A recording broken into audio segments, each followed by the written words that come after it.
پێشنگ TV پێکەوە بۆ گۆڕانکاری، پێکەوە بۆ ئازادی و یەکسانی. کەسێ بەتەمای چاکسازی لەم دەسەڵاتەیە بکەم، بەس خەوە بینێ. نەریتێکی شۆڕژێرانە، نەریتێک کە لە خوارەوە خەلیکە بنیاتی کۆمەلگایان. یەک هەر دەسەڵات ناتوانێت جا بە کێشەیەک ناباتەوە بەڕەک حتا بەڕێوەبەراتەکانی خۆشیان کەوتونەتە ژێر پرسیارەوانی. بۆ بیستنی بۆچوون و تێڕوانینی جیاواز و دژەباو، بۆ خستنە ڕۆی دنگی مرۆیی و یەکسانی خوازی، دەسەڵاتە بۆ ئەم سیستەمەکە 83 خوێندکار لێک بۆدا بخوێنێت. ئەم ناوانە دروستە بۆیان تەنها ناوی حکوومەت دروست نییە بۆیان چەک و پارەیان نستنیکەوە معنایکی نامێنە ئیتر چارەسەری بنەڕەتی بۆ کێشەی خەڵکی کوردستان و لانانی ئەم دەسەڵاتەیە. هێنانە پێشەوەی دنگی ناڕزایەتیە جەماوەریەکان و بڵندگۆیەک بۆ هەڵسوڕاوانی، هێناوە بەهۆی خۆپشاندانەکانەوە بۆ بەهۆی خۆڕاگری خەڵک و ئیرادەی خەڵکەوە بۆ کە بەدەستێنراوە. بێکارانە بە ئەودەسێکی کەم ئیشەکەن و ماگانە موچەکانیان پێنادن.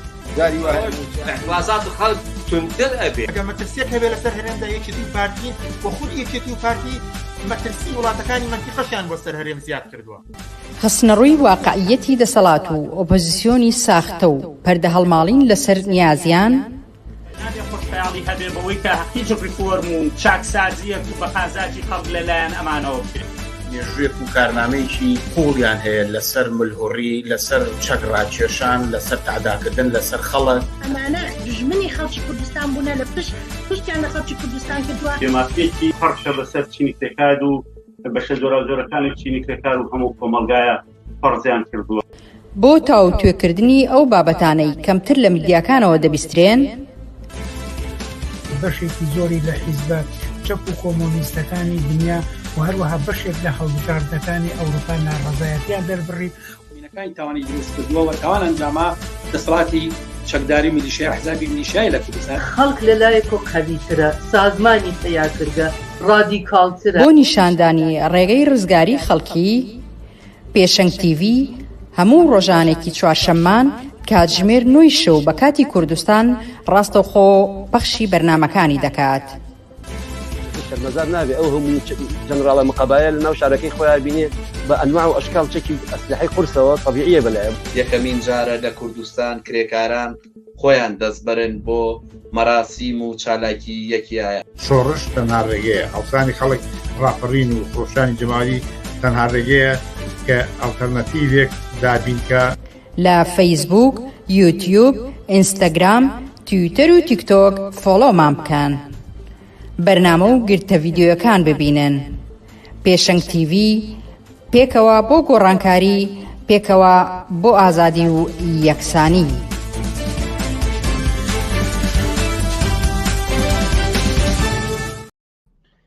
بینەرانی عزیزی پێشنگ TV ئێوارتان باش. خۆشحاڵە من بنار مستەفا بۆ چوارشەمەیەکی تر دێمەوەلاتان بۆ پێشکەشکردنی پەخشی ڕاستەوخۆ بەرنامەکانی پێشنگ TV. عزیزان بەرنامەکانی ئەمڕۆمان 25 ئۆکتۆبەری 2023 لە سێتەوە پێک هاتووە. سەرەتا سەبارەت بە ناڕەزایەتی مامۆستایان لە کوردستان بەردەوامان دەبێت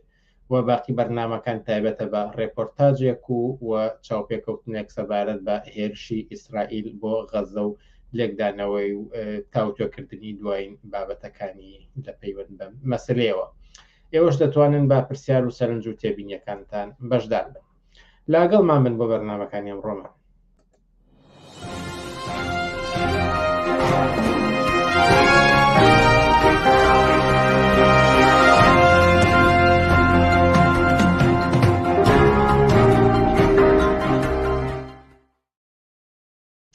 بەڵێ بینەرانی عزیز هەروەک ئاماژەم پێدا یەکەم بابەتی ئەمڕۆمان کە تاوتوێ دەکەین تایبەتە بە ناڕەزایەتی مامۆستایان لە کوردستان و ئێستاش مامۆستا کامەران لەتیفمان لەگەڵدایە بۆ تاوتوێکردنی ئەم بابەتە. مامۆستا کامەران کە لەگەڵمانای. سپاس بۆ ئێوە، سپاس بۆ پێشنگ TV. جارێکی تر مامۆستان لە کوردستان هاتنە سەر شەقامەکان و ناڕەزاتی دەردەبڕن و وەکو بینیمان ناڕەزاتێکی فراوان بوو کە بەشێکی زۆر لە چین و توێژەکانی و دانیشتوانی کۆمەڵگاش پشتیوانی بوون. ئەوێ پرسم کە هۆکار چییە جارێکی تر مامۆستان هاتنەوە سەر شەقامەکان؟ دووبارە دەستان خۆش بێ، سپاس بۆ فرسەتە. دیارە ناڕزایەتی مامۆسایان چەند ساڵێکە بەردەوامە. ئەم ساڵیش هەروەکو ساڵانی ڕابردوو کە لە سەرەتای دەستپێکردنی قوتابخانەکە لە 13 دەستپێکات بەداخەوە بە بایکۆت و ناڕزایەتەکان دەستی پێکرد توێژی مامۆسایان. هۆکاری سەرەکی ئەوەیە کە حکوومەتی هەرێم زیاتر لە 3 مانگە موچەخۆرانی بەگشتینیا و بە تایبەتیش مامۆسایان کە بە شێوەیەکی بەرفراوان ناڕزایەتەکانی خۆیان دەربڕی. دیارە لە چەند ڕۆژی ڕابردووە بە شێوەیەکی زۆر بەرفراوان مامۆسایان هاتنە سەر شەقام و نایەکی گەوریان بەدەسەڵاتدا کە مامۆسایان ئەتوانن ئیرادە بکەن و ناڕزایەتی دەرببڕن کە بە شێوەیەکی هەزاران مامۆسا هاتنە سەر شەقام. ئەوەی کە ئەم جاریان مامۆسای هێنایەوە سەر شەقام خودی ئەم دەسەڵات و وزیری پەروەردە خۆی بوو کە بە شێوەیەکی ئەسکەریانە بە شێوەیەکە چۆن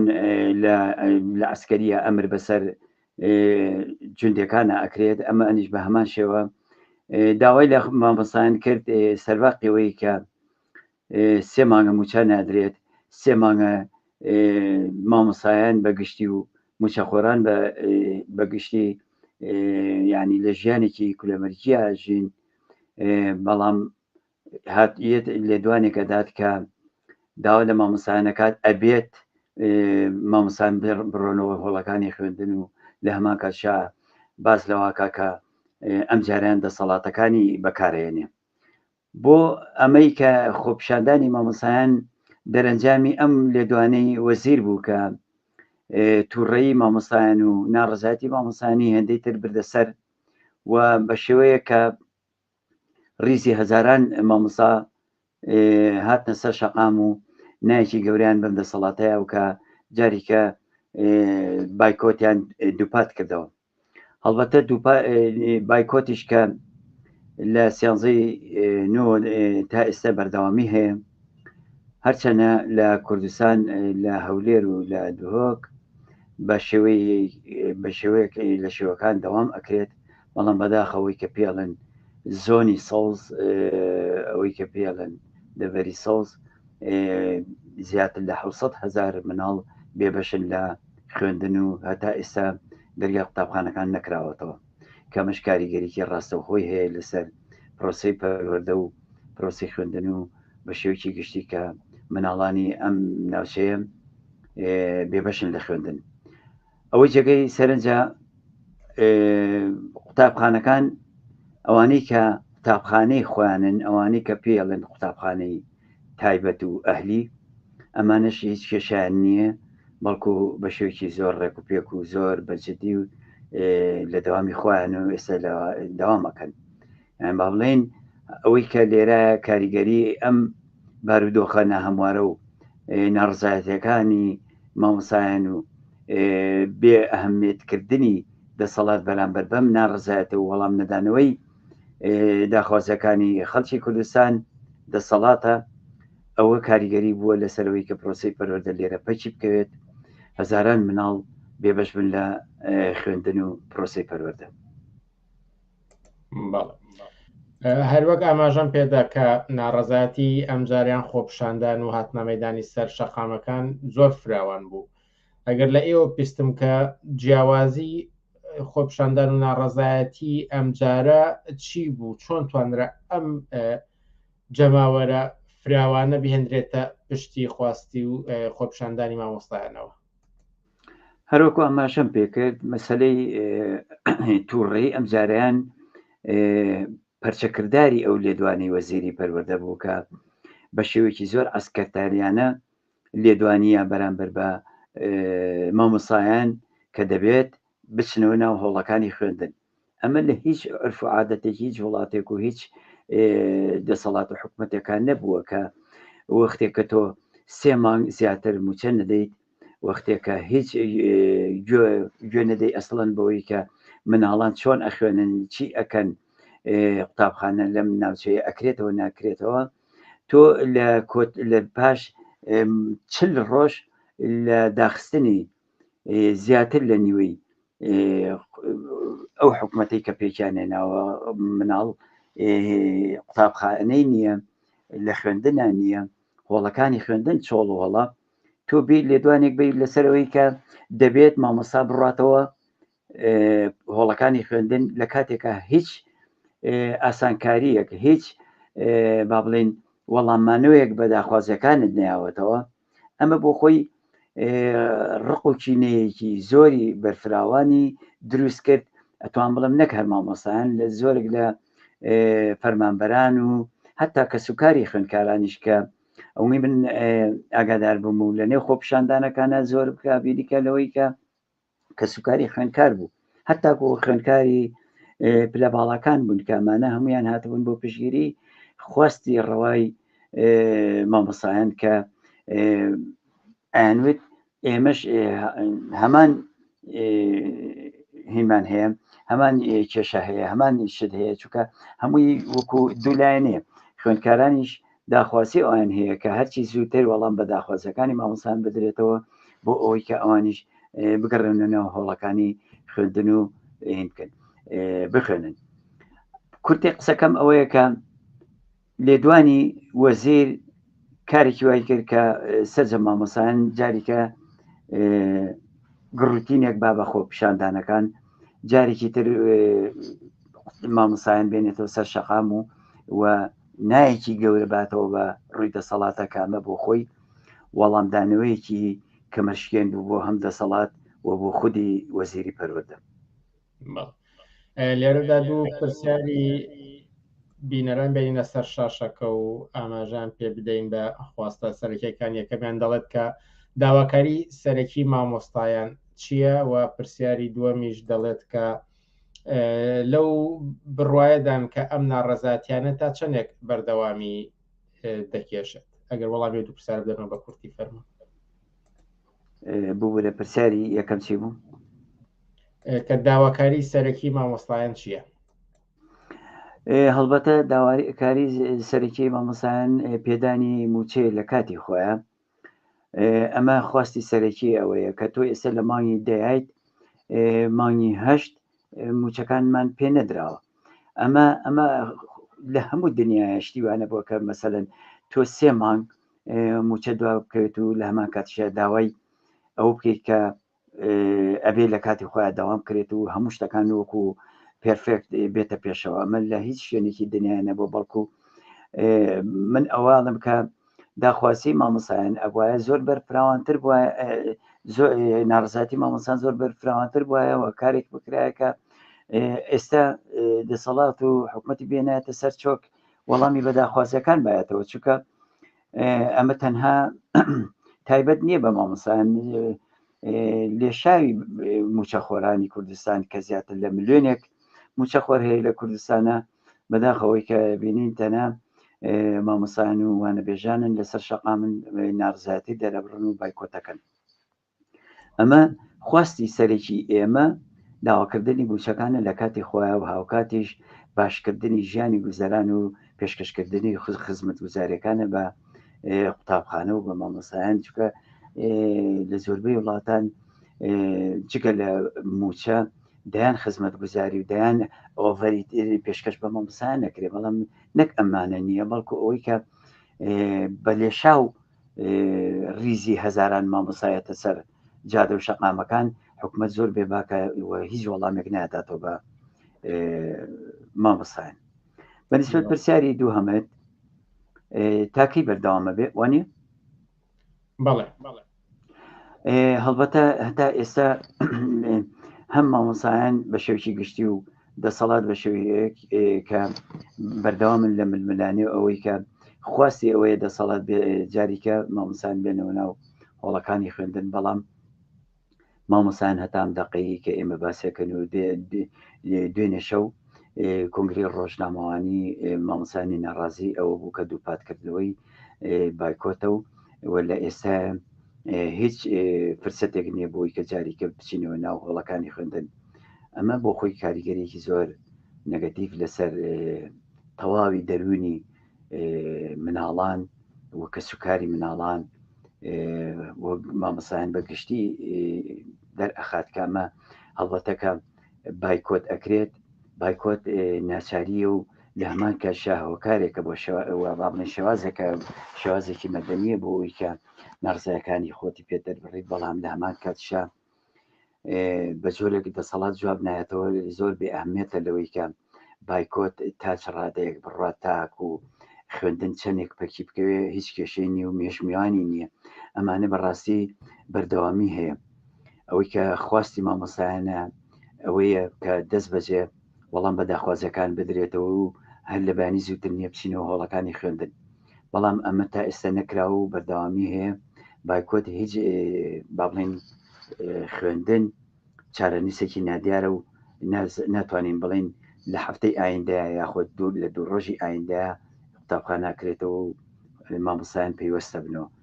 لەبەرەوە ئەبێت جوابێکی قانعکردن بە مامۆسایان هەبێت یاخود لایەنی کەم چەند داواکاریەک بێتە پێشکەشکەن یا چەند داواکاریەکی یان بۆ جێبەجێ بکەن هیچ نەبێت پلە بەرزکردنەوە بێت یەکێتی مامۆسایان پێشنیارێکی کردبوو لەوەی کە ئەگەر بێت و کۆمەڵێک لە مامۆسایانی وانە بێژان و پلە بەرزکردنەوە بۆ مامۆسایانی میلاک ئەمانە بکرێت بە جۆرێک لە جۆرەکان ئەتوانین زەمانەتیەوە بکەین مامۆسایان بچنەوە هۆڵەکانی خوێندن بەڵام بەداخەوە هیچ ئەمەش جوابی وەرنەگرتووە کە تۆ وەختێک زیاتر لە 40 ڕۆژە بایکۆتت هەبێت لە بەرامبەر بەوەی کە هیچ نەکرێت و تۆ بچیتەوە هۆڵەکانی خوێندن پێم وایە جگە لە شکست تۆمارکردنێک هیچ شتێک ناچنینەوە بەڵکوەوەی کە ئێستا دەسەڵات ئەوێ گرە و لەسەر ئەوە کات کە چەندێک مامۆسایان تەحملەکەن کە لە بایکۆت بەردەوام من هەڵبەتە لە ڕووی کاریگەری دەرونیەوە زۆر ناخۆشە بۆ مامۆسایان وەختێکە بینێت خوێندکاران و کە سوکاری خوێندکارانە بینێت بە شێوەیەک لە شێوەکان لە قوتابخانە نییە بە هیچ شێوەیەک لەگەی قوتابخانەکان نەک نەکراوەتەوە بگرە زۆرێک لە مناڵەکان بەردەوام لەسەر کۆڵانەکان و لەسەر کۆڵانەکانن لە هەما کاتشا مناڵانی دەوڵەمەند و مناڵانی بەرپرسەکان بۆ خۆیان لەو پەڕی ژینگەیەکی لەبار و لەو پەڕی بێکێشەییدان و خوێندنی خۆیان زۆر بە مەزبوطی ئەەکەن ئەمە لە ڕووی دەرونی و لە ڕووی کاریگەری پەروەردەییەوە کاریگەریکی زۆر خراپی دروست کردووە بەداخۆلەوەی کە منداڵاندا خوێندن بێبەش بوون و ئەم کاریگەریە دەرونیەشی لەسەر مامۆستایان داناوە بەڵام حکوومەت دەڵێت کە بەغدا بودجەی حکوومەتی هەرێمی نەناردۆ و نەیتوانیوە موچەی مامۆستایان بەدات وتە دۆ مانگی دێ هێشتا موچەی مانگی هەش نەدراوە نزیکش ئەبینەوە لە مانگی 11 ئەم لێدوان و یان ئەم مبەڕیرەی دەسەڵاتداران ئەیهێنەوە چەندێک لای مامۆستایان جێی ئێعتیبارە ڕاستی دەوێت مەسلەی لێدوانەکان ئێمە دەست و پەنجەمان نەرم کردووە لەگەڵم دەسەڵاتەیە بەوەی کە ئەبێ بگەڕی لە لێدوانێکە تاکە تاکەی وشەی تیا بێ ڕاستی بێت نەکەوەی کە بڵین ئەم لێدوانە ڕاستە یاخود ڕاست نییە ئەبێ بگەڕی بۆ وشەیەکی زۆر بەسیت ڕاستی تیا بێت بە پێچەوانەوە ئێمە لە چەندین ساڵانی ڕابردووە ئەوەی کە قسە کراوە ئەوەی کە لێدوانیان ناوە هیچی نهاتۆتە دی هەر کامێکیان بێنە سەر شاشەکانی تەلەڤیزۆن و لێدوان بن بە دڵنیاییەوە هۆکارێکە بۆ ئەوەی کە جارێکە جگە لە درۆ هیچ شتێکیان نییە ئەوەی کە لێدوانی وەزیر و بەرپرسەکان کە مناڵێکیش قەنەعەتی پێ ناکات بۆ قسانە کە پارە نییە بەڵکو ئێمە چاوەڕێی بەغدای تاک و پارە بنێرێت ئەمە ئەیدا هاتی ناوخۆ چەند ساڵە چی لێت ئەی باشە زیاتر لە 30 ساڵەمانە حکومڕانی ئەەکەن هەمیشە کێشەی موچیان هەبووە لە ساڵانی نەوەکانە کابینی ساڵانی نەوەکان دوو موچیان خواردووە لە ساڵی 2014 بە دواوە هەتاکو ئێستا زیاتر لە 10 موچەی تاوا پڕاوپڕ و نیوموچە و ڕوئەموچە و لێبڕین و ئەمانیان هەموو خواردە هەر مامۆستایەک ئەگەر بێت و ئەگەر داینین موچەکەی 1 ملیۆنە زیاتر لە 38 بۆ 40 ملیۆن پارەی لای ئەم حکوومەتەیە. هەر مامۆسایەک ئەبینیت لە 2014ەوە سەرموچەی کە ئەکاتە زیاتر لە 3-4 ملیۆن، هەنێک لە مامۆسالەوانی بڵێم ئەتوانم بڵێم 8-9 ملیۆن موچەی هینە پارەی سەرموچەی لای ئەم حکوومەتەیە. بە کورتی مامۆسایە کە زۆر با بڵین موچەکەی مامناوەند بێت زیاتر لە 40 ملیۆن پارەی لای ئەم دەسەڵاتەیە. باشە بە چ ڕوویەکەوەیان باز لەوەکەن کە مامۆسا ئەبێت بچێتەوە خوێندن ناوەندەکانی خوێندن و هەوڵەکانی خوێندن لە کاتێکا کە ئەمانە خۆیان ئەزانن هەموو بەرپرسەکان و ئەوانی کە خۆیان ئەبیدرێت لەو پەڕی ژیانی شاهانیان یەک زەڕە لە ژیانیان لە کەم خزمەت گوزاریەکانیان لە سەفەر و سیاحەتیان لە خوێندنیان هیچ کەمی نەکردووە بە درێژایی ئەوەی کە باز لەوەکرێت نەبوونی پارە و لە کاتی کۆرۆنا و لە کاتی قەیرانی دابەزینی نەوت و ئەمانە هەتاکو ئێستا بۆ یەک زەڕەش ژیانیان گۆڕانکاری بەسەرا نەهاتەوە، بەڵکو ئەو ژیانە شاهانی کە هەیەە بۆ خۆیان بۆ مناڵەکانیان بۆ کەسوکار و هەرچی ئەوانی کە پشتگیریانەکەن بەردەوامی هەیە. ئەمە وەڵامێکە بۆ ئەوی کە کەس قەنەعەت بۆ قسانە ناکات، کەس قەنەعەت بوو لە دوانە نەنایێت کە ئێستا ئیدن. پرسیارم زۆر ماوە بەڵام پێم باشە لە کۆتاییدا پرسیاری و چەند سەرنجی بینەران بێنمەوە سەر شاشەکە و هەمویان پێکەوە بەشکو بتوانی بە کورتی وەڵامیان بدەیتەوە. یەکەم پرسیار سەبارەت بەوەی ئایا مامۆستایەکی ڕێگەیەکیان بۆ خۆیان داناوە تا موچەکانیان مسۆگەر بێت، واتە بەجیا لە مناڕەزایەتی خۆپشاندارانێکی ئەنجام دراوە چی ڕێگەیەکی تر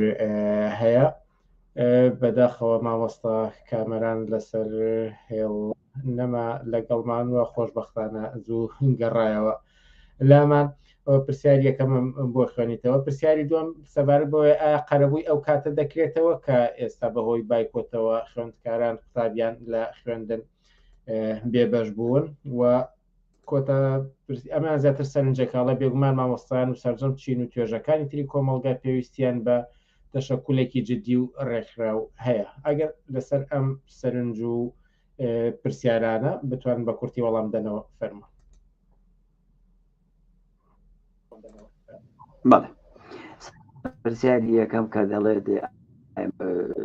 موچەکان چۆن مسۆگەر بکرێت، هەڵبەتە ئیرادەی مامۆسایان ڕێکخراوبوونی مامۆسایان ئەتوانێ وەڵام دەرەوە بێت و مسۆگەری هەموو سەرجەم ئەو موچانە هەتا و موچانی کە فەوتاویشە بکرێت. بەڵام لە تا ئەم دەقەی کە من قساکەم هیچ مسۆگەریەک و هیچ زەمانەتێک نییە بۆ ئەوی کە موچە جارێکە وەکو خۆی لێ بێتەوە بەڵکو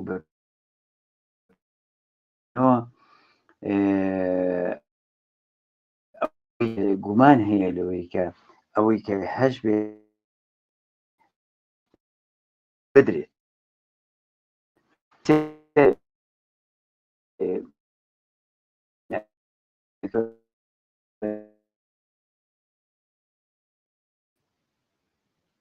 ببورن.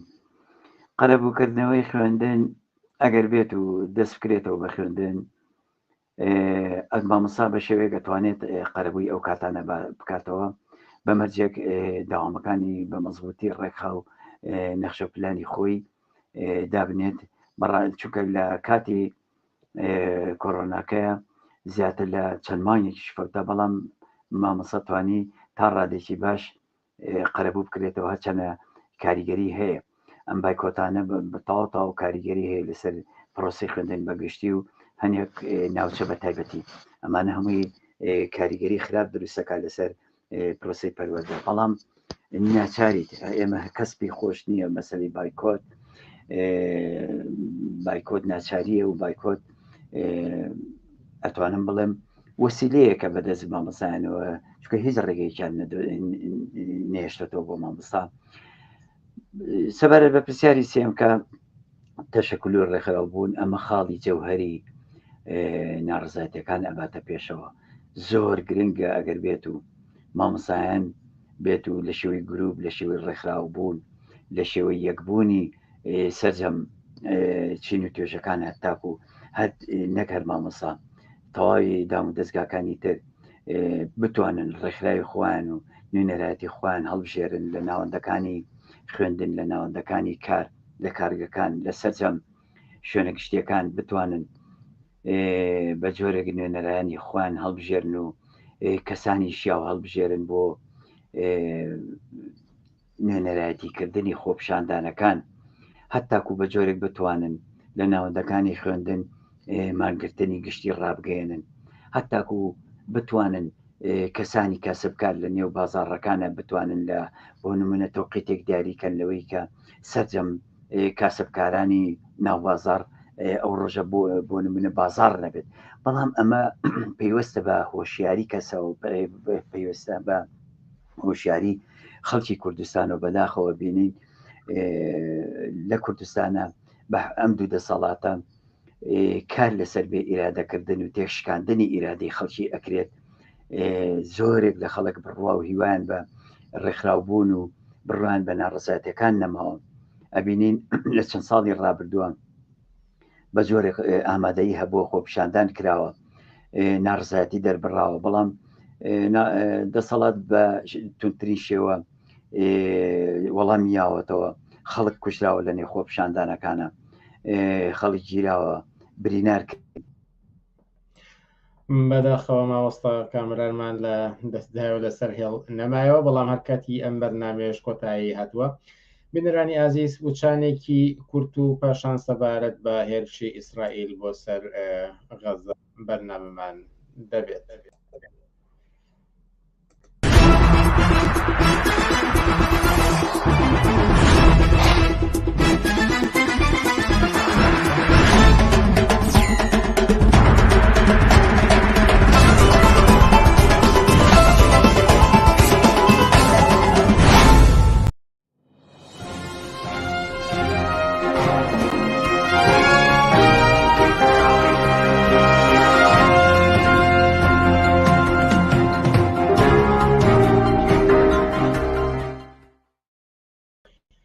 بەڵێ بینەرانی عزیز بەداوای لێبوردنەوە بۆ کێشە تەکنیکیانەی کە هاتە پێشەوە بەڵام خۆشبەختانە توانیمان زۆر بابەتەکان لەگەڵ مامۆستا کامەران تاوتێ بکەین و بە سوپاسەوە بۆ بەشداریاندا بەرنامەکانی ئەم شەوی پێشەنگ تیڤیدا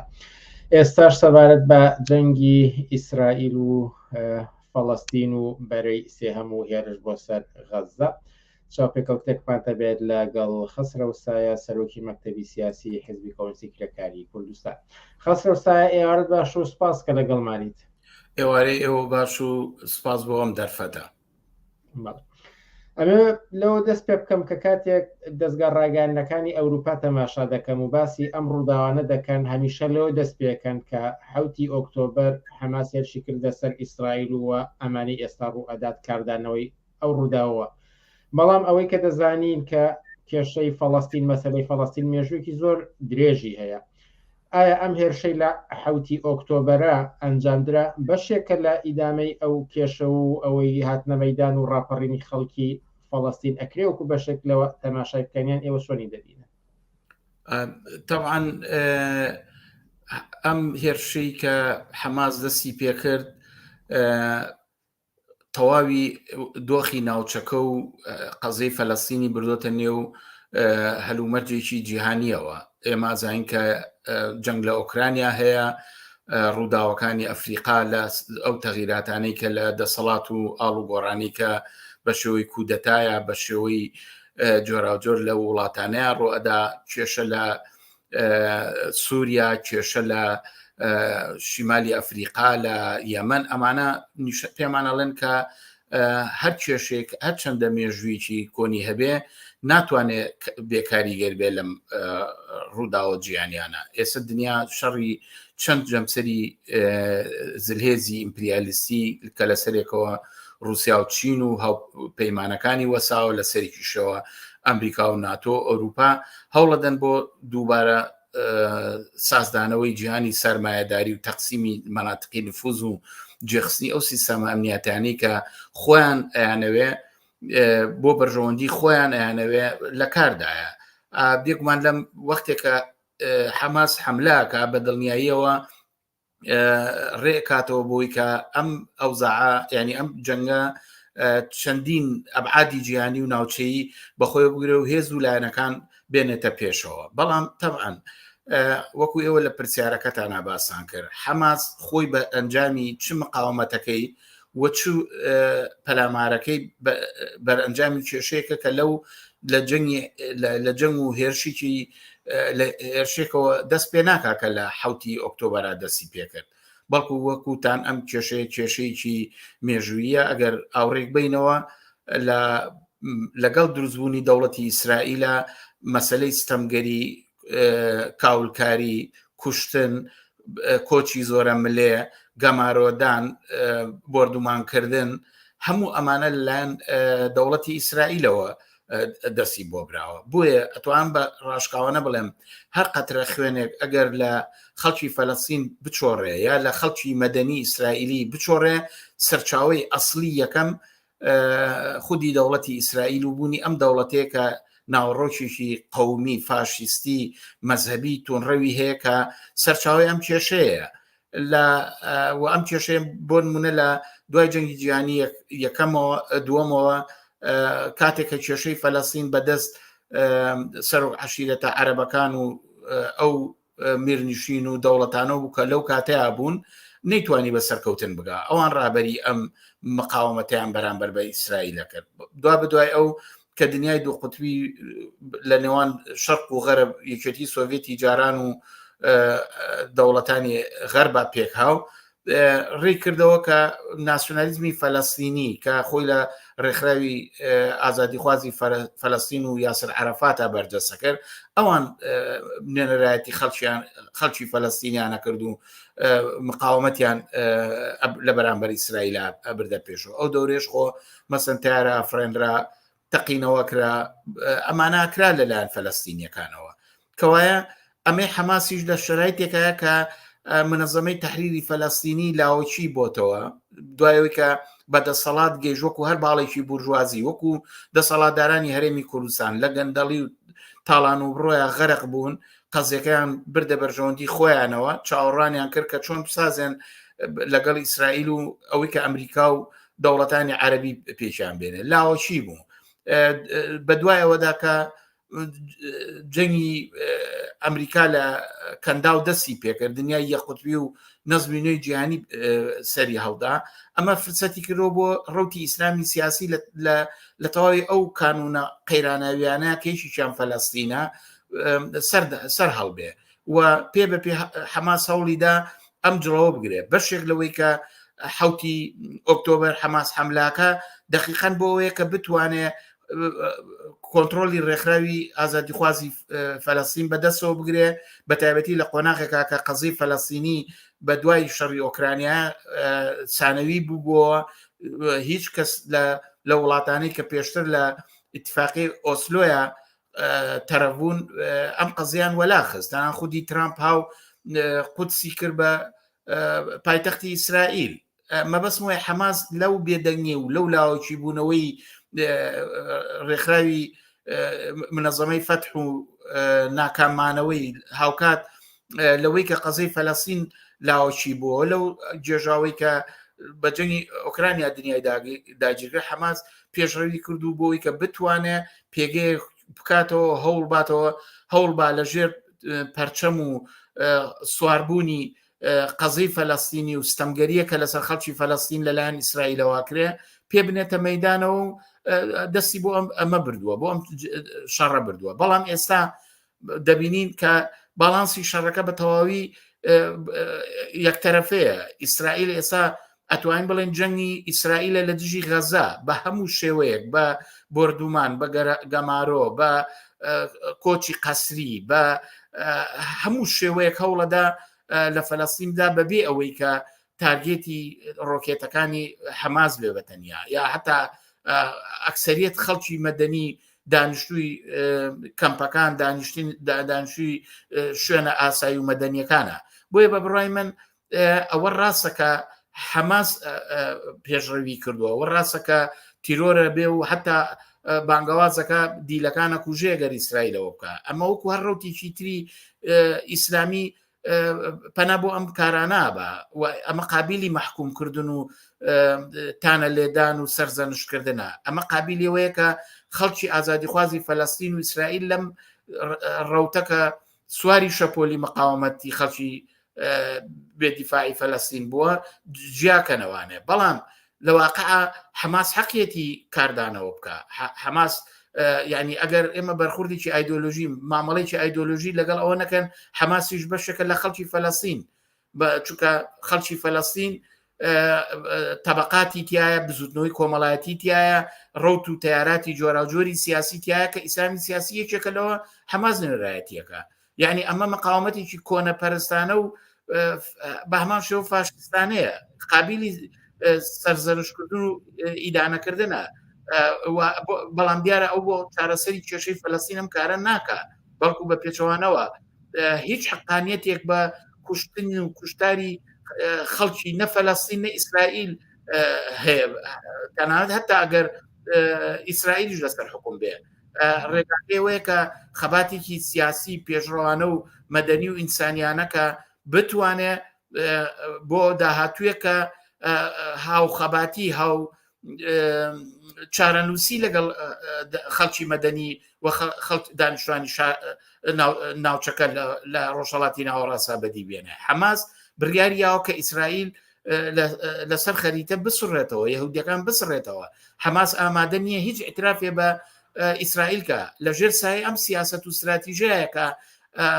ئەتوانین ئەوە بڵین کە حەماس مەبەستێتی کە خۆی سواری شەپۆلی ناڕەزایەتی و ستەمێک ببێ کە خەڵکی فەلەستین لێ چۆڕێ و مێژوویی خوێناوی تێپەڕاندووە تا بتوانێت بەدەسەڵات و ئیسلامی خۆی بگات تا بتوانێت کۆنتترۆلی هەموو ئیسرائیل هەموو فەلەستین بخاتە ژێردەستی خۆیەوە. عینەن وەکوی کە ئەحزابی ناسیۆنالیست لە کوردستانە کردیان وەختێک کە ستەمی میلی لەسەر خەڵکی کوردستانە بوو وەختێکە چەپ و ئازادی خواز بەرەی چەپ و ئازادی خوارد چینی کرێکار لە کوردستان غایب بوون نەیانتوانی مقاومەتی خۆیان بەرامبەر بە ستەمی قەومی حکوومەتی سەدام لە بەرامبەر حکوومەتی سەدامان ڕێخەن دەرگای کردو کە ناسیۆنالیستەکان ئەو کارە بکەن و ئەوانە وە سەرنجامیش بینیمان کە ئەوان دەسەڵاتێکیان دامەزران کێسا هەموو خەڵک ناڕازیە لێی. دقیقاً ئەم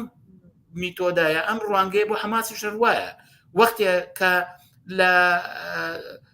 فەلەستینە ڕەوتە چەپ و سۆسیالیست و ئازادی خوازەکان و چینی کرێکار نەتوانن مقاومەتی شۆڕژگەرانی خۆیان بۆ داهاتوویی ئینسانی کە پشت ببەستێ بە هاوخەباتی و هاوچینایەتی لەگەڵ کرێکار و زەحمەتکێشی ئیسرائیلیا معلومە ئیسرائیلێک دەتوانێت سواری ئەم مەسەلەیە ببێ و بۆ مەرام و بەرژەوەندی بەشێک لە کۆمەلگا بە ناوی هەموو خەڵکی فەلەستینەوە ئەو کارە بکە. بە بڕای من ئەمە حەقیقەتی حەماسە. ئەی ئایندەی ئەم جەنگە چۆن دەبینن کە ئەمە لە دوای حوتی مانگەوە بە پشتیوانی ئەمریکا و ڕۆژئاوا ئیسرائیل هێرشەکاتە سەر غەزە بردومانی ئەکات سنوورەکان دائەخات تەنانەت ئەو ڕۆباسەوە دەکرێت کە لە غەزە خەریکە سوتەمەنی تەواو ئەبێت ئەگەر ڕێگی پێنەی درێت بۆی بڕوات. ئایندێم جەنگە بەرەو کوێ ئەڕوات؟ بە بڕای من ئێستا ئیسرائیل چەقیوە لە زەلکاوێکە هەرچەندە توانای خێرا هەیە کە غەزە بگرێ بەڵام هەر بەو دلیلی کە لە پرسیارەکەی ئێوە هەیە کە ئەترسێ ئەمە ڕێگا بکاتەوە بۆ دەخاڵەتی دەوڵەتانی ناوچەکە بۆ ڕەوت و هێزە سیاسیەکان بۆ بلۆکە ئیمپریالیستیەکان کە ئەبعادێکی جیهانی گەورە بگرێ بەخۆیەوە. هەروەکوتم لە قسەکانی پێشووە ئێستا قەزەی فەلەستین بەڕاستی بەتەنیا قەزەی ئیسرائیل و حەماس نییە بەتەنیا قەزەیەکی جیهانیە قەزەیەکە حتا تەنانەت بە پێچەوانەی دەورەی ڕابردووە کە قەزەی فەلەستینی ئەبرایانێ و لەژێر دەستەواژەی عەرەب و ئیسرائیلە جێگایان بۆ کردەوە. ئێستا لەوە واوەترە. ئێستا ئێمە دەزانین کە رووسیا بە جۆرە لە جۆرەکان هەوڵەدا کە جەبهەیە بکاتەوە بۆی کە ناتۆ ڕاکێشێتە نێوەم زەلکاوەوە. ئێران دەیەوێت بۆی کە هەوڵ بە ئەو تەوافقاتانی کە لەگەڵ وڵاتانی عەرەبی بە یەکتەرەفە لەگەڵ ئەمریکا و ئیسرائیلە کردویانە ئەمانە هەڵوەشێنێتەوە و ئەوەی کە بازەکرێت سیستەمی ئەمنی لە ڕۆژهەڵاتی ناوەڕاستە جێبکەوێ ئێران حسابی لەسەرەکە و دەوێت ئەوانە بنبەستکە و پێگە و نفوزی خۆی وەکو چۆن لە یەمەن و لە سووریا و لە کوردستانی عێراق نفوزیە ئەم نفوزێ بەرینتر کاتەوە بیلچێنێتەوە بە نفوزی بە لوبناان بە یەمەن بە لیبیا بە سووریا بە هەموو ئەمانەوە ئێران تموحی هەیە لەم بارەوە حتا تورکیا هەوڵەدا بۆەوەی کە هەر چۆنێک بۆ باڵانسی خۆی لەگەڵ ئێرانە ڕاگرێن ناچارە دەخاڵەت کە یاریی دووسەرە هەم لەسەری ئیسرائیل هەم لەسەری فەلەستینەکان و لانگری بە شۆیەک لە شێوەکان لە حەماس سیاسەتی خۆی بەرێتە پێشەوە تا بتوانێت لە داهاتووی ئەم جەنگە بتوانێت پێگەی خۆی بەرێتە پێشەوە. بەڵام مەسلەی ئەسلی بۆ بەتایبەتی ئەمریکا و ئەوروپا ئەو وڵاتانی کە وەکو ئەڵمانیا و فەڕەنسا و بەریتانیا و ئیتالیا کە بە تەواوی تواناوە لانگری ئیسرائیلەکەن هەموو مەسلەکەیان بۆ ئەوەیە کە ناوچەی نفوزی ڕۆژهەڵاتی ناوەڕاست لە چوارچەوەی ناوچەی نفوزی ئەم دەوڵەتانەیە بمێنێتەوە بەتایبەتی ڕۆژهەڵاتی ناوەڕاست کە هەم جەنگی یەکەمی جیهانی هەم جەنگی دووەمی جیهانیش نەیتوانی کێشەکانی چارەسەرکا بەتایبەتی کێشەی فەلەستین نەیتوانی بە شێوەیەکی ڕەسمی و پایەدار ببێتە مەناتقی نفوز یەکێ لە بلۆکە ئیمپریالیستیەکان بۆیە ئەمریکا چاوی بڕیوەتەوەی کە لە ڕۆژهەڵاتی ناوەڕاستە بمێنێتەوە بەتایبەتی لە قۆناغێکا کە ڕۆڵی ئەمریکا لە جیهانە تا بێ لاوازە بێ کاریگەریەکانی لە بەرامبەر رووسیا و سینە دێتە خوارەوە ئەمانە هەمووی واکە کە ئەمریکا بە پلەی یەکەم پێویستی بەوەیە کە ئەم جەنگە درێژە بکێشێ. من پێم وایە ئەگەر ئیسرائیل هێزی زەمینی بەڕێبخەوە و ناوچانە بە عسکەری بە هێزی زەمینی داگیرکە جگەلەوەی کە شەڕێکی لەبەر ڕۆشتی و درێژخایان دێتە ئاراوە ڕێگا کاتەوە کە دەخاڵەتی دەوڵەتان زلهێزەکانی تر وەکو رووسیا و ئێران بە پلەی یەکەم ئەوە ئێستا حیزبوڵڵا خۆی بە ئاشکرا ڕاگەیەنێ کە بووە بەشە لە جەنگەکە. بە بڕای من ئەمە داهاتوێکی مەترسیدارە و ڕۆژهەڵاتی ناوەڕاست بەرەو کارەساتێکی گەورەی ئینسانی بەرەو میلیتاریزمەکردنی زیاتر بەرەو داسەپاندنی فقر و فەلاکەت و ئاوارەیی و بێدەرەتانی کوشت و کوشتاری زیاترە بە. بەڵام تەبان ئەمە لایەشی قەزیەکەیە لاکەی تریشی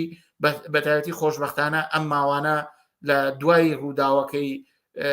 بردومانی نەخۆشخانەی مەحمەدانیەوە لە فەلەستین و ئەو کۆمەڵکوژی کە ئیسرائیل دەستی بۆ برد ئێستا ئیسرائیل لە ڕای جیهانیە ترسێ زۆرتر کەوتۆتە ژێر فشاری احترازات و ناڕەزایەتیەکەوە. ئەمریکا هەروە فەڕەنسا ئەڵمانیا هەتا دەوڵەتانی ئەسکەندەناڤی هەموو بڕیاریان ناوەکە قانونیان دەرکردووە کە نابێ اعتراضاتکەن نابێ هیچ کەسێ دیفاع لە فەلەستینکە. لە فەڕەنسا و یاریزانەی کە پشتیوانی لە خەڵکی فەلەستین کردووە لە تیمەکەی دەریان کردووە. مەبەسمەوەی بڵم بەتایبەتی ئەم شەپۆلە لە نەڕەزایەتی کە پایتەختەکانی فەڕەنسا و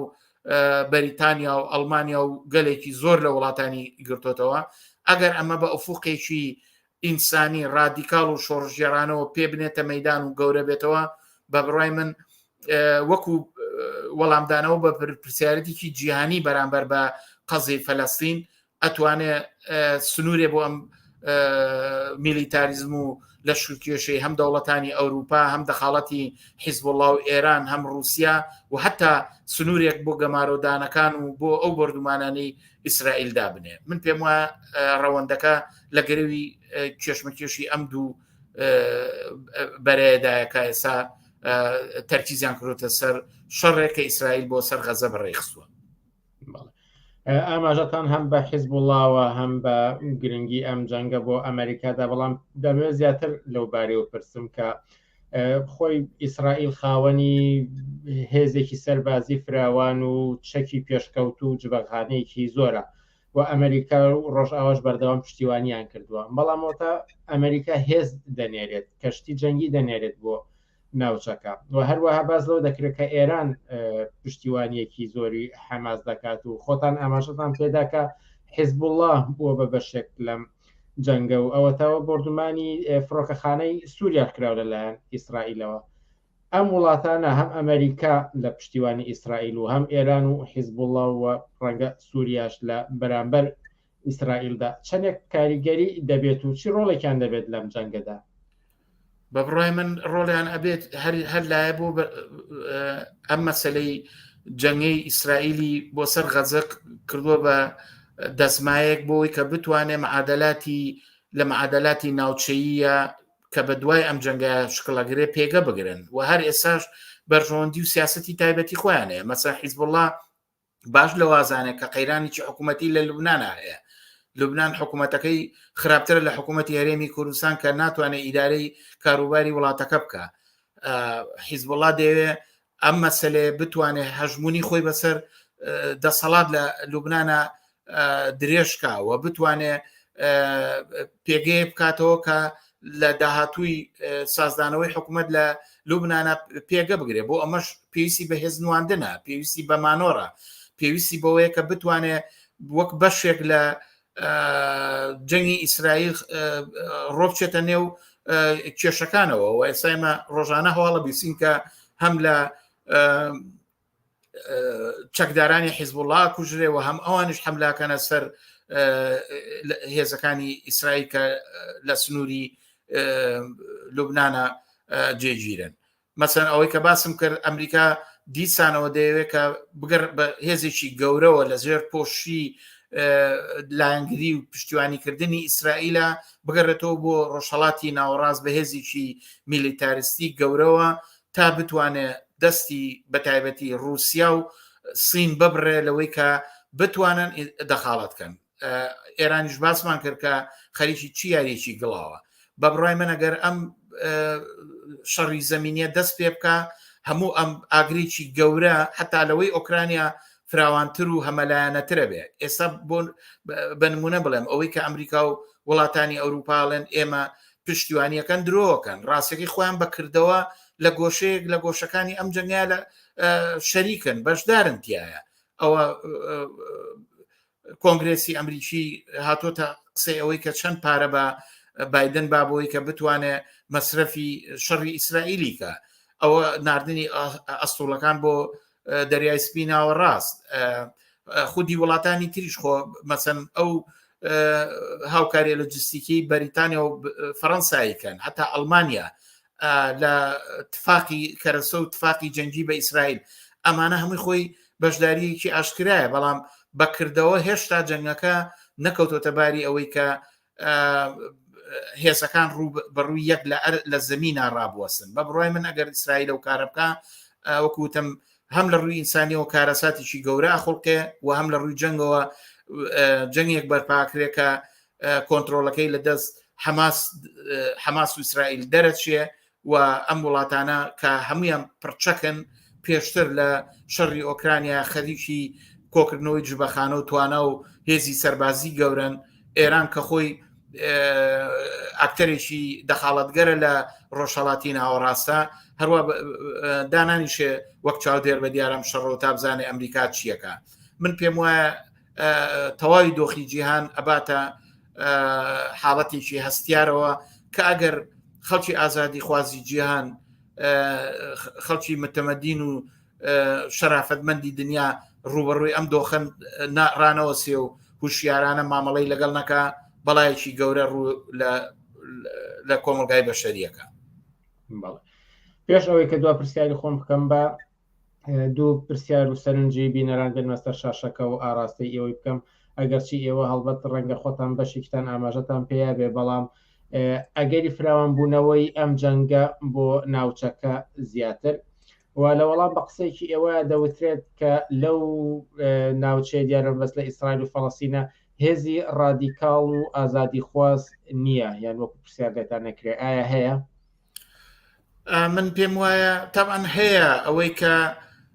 بۆچی نایەتە دەرەوە و بۆچی ناتوانێت ئەو جڵەوی مقاومەتی خەڵکی فەلەستین بۆ حەلی ئەم زوڵمە بکە. ئەمە پرسیارەکە بەڕاستی من زۆر معلوماتم نییە بەڵام ئەوەی کە هەمە هەر لە پەیوەند بەم جەنگەوە ئێمە دەبینین کە زیاتر لە 30 یەکێتی کرێکاری ئیسرائیل و فەلەستین بەیاننامەیەکی هاوبەشیان داوە کە ئیدانەی ئەو جەنگاکە داواکە فەورەن ڕابوەستێ داواکە کە لە شکێشی لە ناوچەکە بکێشرێتەوە داواکە کە کرێکارانی هیچ وڵاتێک بەتایبەتی ئەو وڵاتان ئەو پێنج وڵاتی کە باسمان کرد هەوڵ نەدەن کە چەک و جوبەخانە بگوازنەوە هەوڵ بدەن کە هەتا تەقەمەنی دروستکەن ئەمانە ئومێدێکی دڵخۆشکەرە بە بڕای من ئەگەر بزوتنەوەی کرێکاری لە ئیسرائیل و فەلەستین دەستخەنە ناودەست یەک ئەتوانرێ پێشڕەوی بەرەیەکی جیهانی فراوانتر بێ هەرکوی کە بینیمان بۆ نمونە لە کۆبانیە مقاومەتی ڕادیکاڵی خەڵک ڕاوەستا هەموو دنیا تێیدی کرد و هەموو دنیا پشتیوانی کرد و دایان سەدان کەس لە ئەوروپاوە گەڕایەوە بۆی کە شەڕی داعشکە ئێستا بۆ ناکرێ هەر ئەوەی کە ئەگەر بەرەیەکی ئازادی خواست هێزی کرێکاران و زەحمەت کێشان ژنان و لاوان بتوانن بە ئاسۆیەکی جیاوازە ئاسۆی حەماسەوە پێ بنێتە مەیدانەوە بە بڕای من ئەوە توانێ قورقڕاگەی حەماس لە ئیسرائیل و قورقڕاگەی دەسەڵات هەم لە فەلەستین یعنی قورقڕاگەی حەماس بگرێ و هەم قورقڕاگەی ناتانیاهۆ لە ئیسرائیل بگرێ و سنوورێ بۆ ئەم زەبر و زەنگ و کوشتارە بگرێ وەتانە ڕێ بگرێت لەوەی کە ڕۆژهەڵاتی ناوەڕاست بەرە و جەنگێکی فراوانتر و کارەساتێکی خوێناوی تر و تراژی تر بەرێ.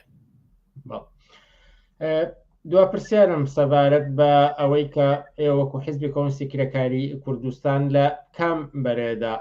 ڕاوەستاون ئەوەی من سەرنجم داوەتە ئێستا دوو بۆچوون جیاواز هەبووە یەکێک پێی وایە کە وەکو هاوشێوەی ناسیۆنالیسمی عەرەبی و هەندێک لە ڕەوتە ئیسلامیەکان زۆر دژە ئیسرائیلی قسە دەکات وە بۆچوونێکی تریش هەیە کە پێی وایە کۆمونیزمی کرێکاری زۆر باس لە جەنگی تیرۆریستەکان دەکات و ئەمریکا لە ساڵی 2001 باسکراوە بۆ ئەمڕۆی ئەم هێرشانی ئەکرێتە سەر غەزە دروست نییە بەڵام ئەگەر ئێوە لەم بارەیەوە هەوڵێستی خۆتان بیا بکەن ئەوانەی کە بازەکەن کە گوایە ئەمە جەنگی دوو بەرەی تیرۆریستیە بە بڕای من بەرخوردی مامەڵێکی ئایدۆلۆژیەکەن لەسەری ئەوەی کە خۆیان مخالیفی ئیسلامی سیاسین کە ئێمە شەین پێیان وایە ئیتر ئەوەی کە لە ئیسرائیلە ڕوئایە دووبارەبوونەوە ئەو کارێکە بن لادن کردی بە بڕای من ئەم دوو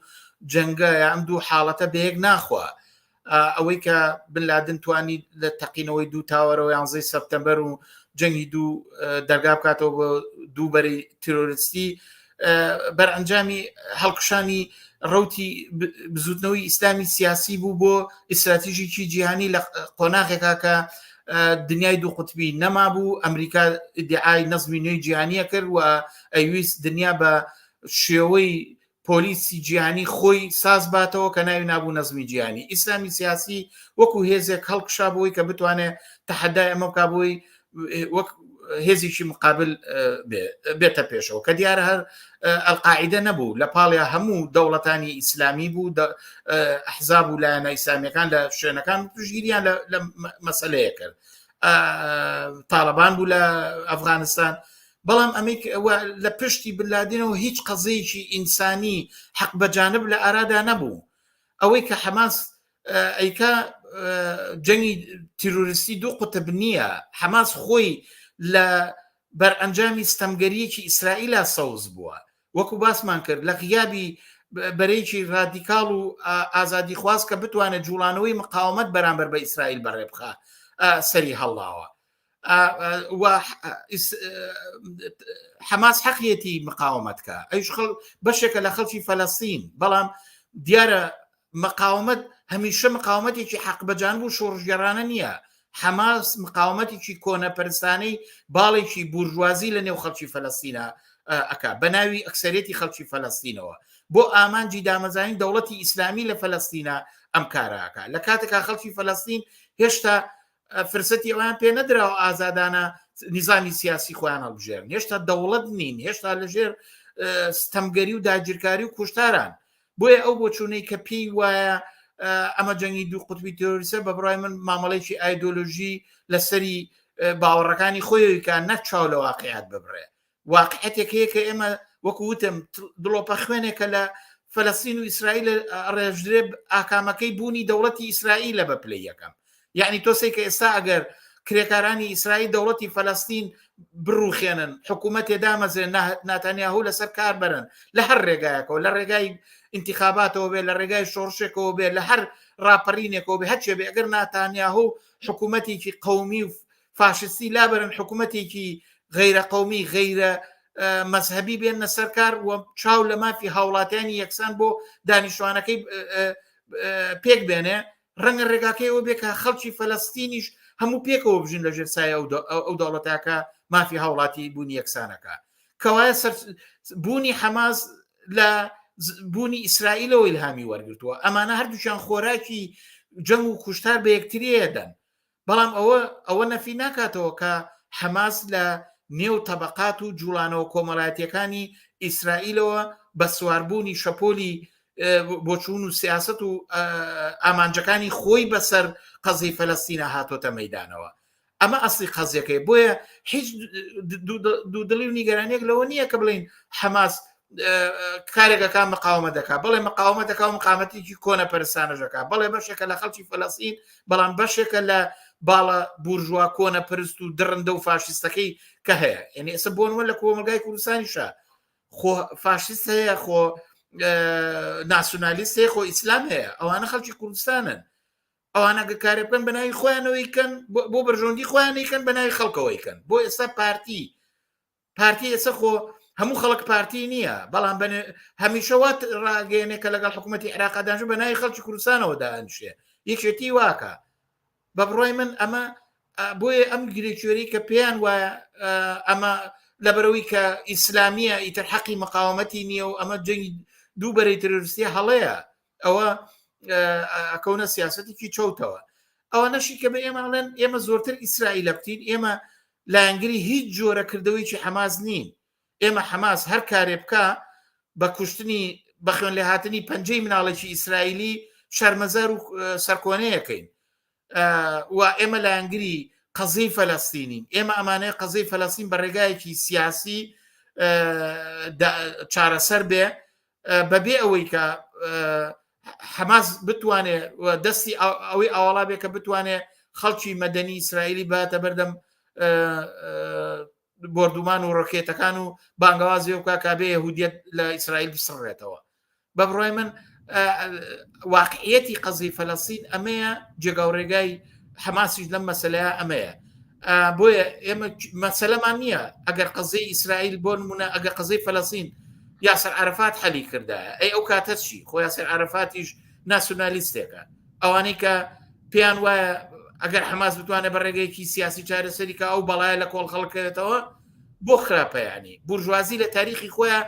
زۆر جار گۆڕانکاری بە قازانجی کۆمەلگایە پێکهێناوە ئینسانە بێ واقعی مەعاملەی ڕووداوەکان کە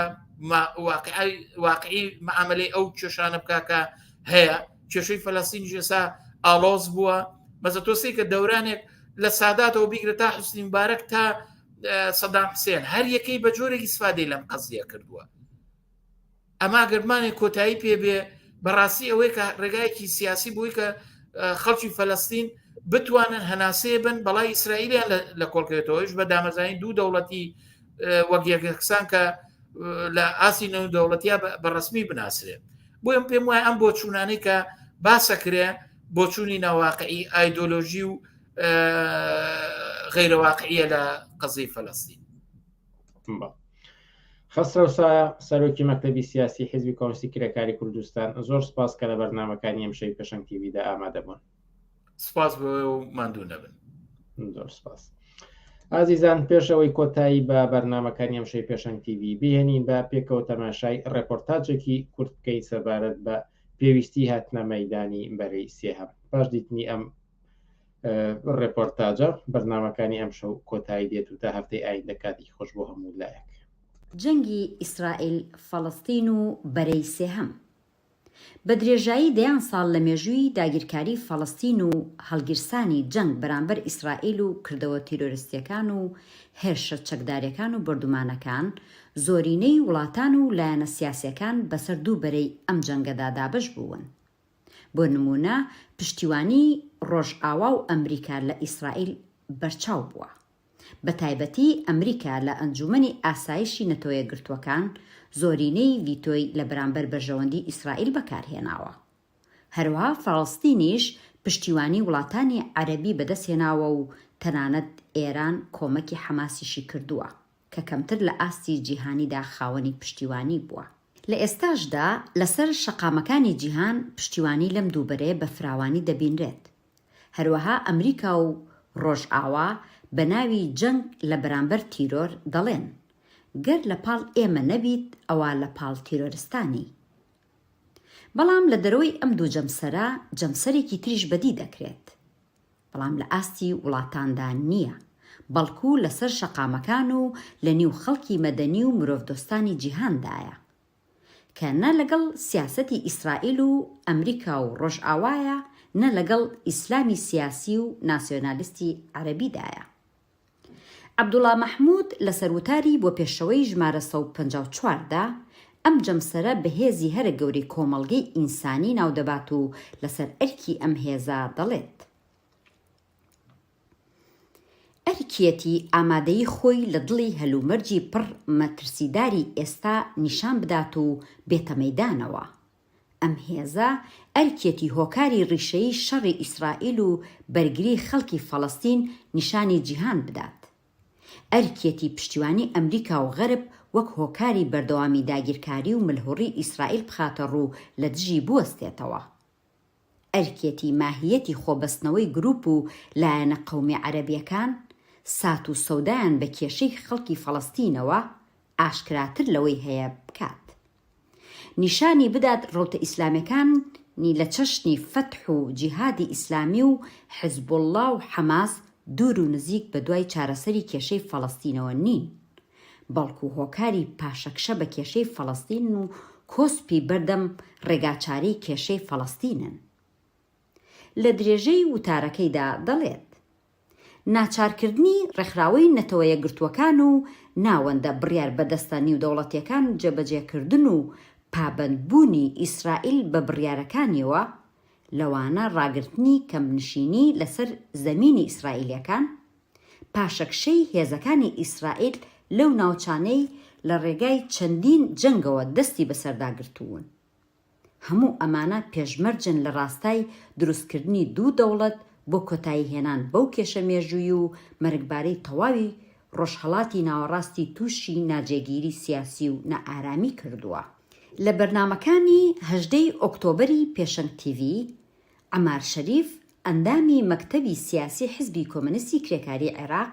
سەبارەت بە بەرەی سێم گوتی ئەو خەڵکە کە دژی شەڕە، ئەو خەڵکە کە لاینگری خەڵکی فەلەستینی ئەبێ بێتە مەیدان، ئەبێ قسەی خۆی بگەینێت، ئەبێ بڵێ نەترسێ لەوەی ئەمانە حکومەتە غەربیەکان تهدیدیان لێ بکات، ئەبێ قسەی خۆی بکا و یەکەم مەسئلەیەکی ئەسڵیە کە ئەوان ئەیانوێ حەماس و ئیسرائیل یەکسان بکەن بە جەرائمەکان، کە ئەسڵی قەزیەکە لە فەلەستین حەماس نییە. پێش ئەوەی حەماس لەدایک بێت کە کولی تەمەنی حەماس زیاتر لە 20 ساڵ نییە. لە کاتێکە مەسئلەی داگیرکردنی فەلەستین لەلایەن ئیسرائیلەوە قەزیەیەکە کە تەمەنی 75 ساڵ بە دەرکردنی خەڵکی فەلەستین بە کوشتن بەهینەوە. بۆ دیتنی تەواوی وتارەکەی عەبدوڵڵا مەحموود سەردانی پێگەی بۆ پێشەوە بکە و تەواوی چاوپێکەوتنەکەی عەمار شەریفیش لەسەر پێگەی فەیسبووک و یوتیوبی پێشەنگ تیڤ ببینە.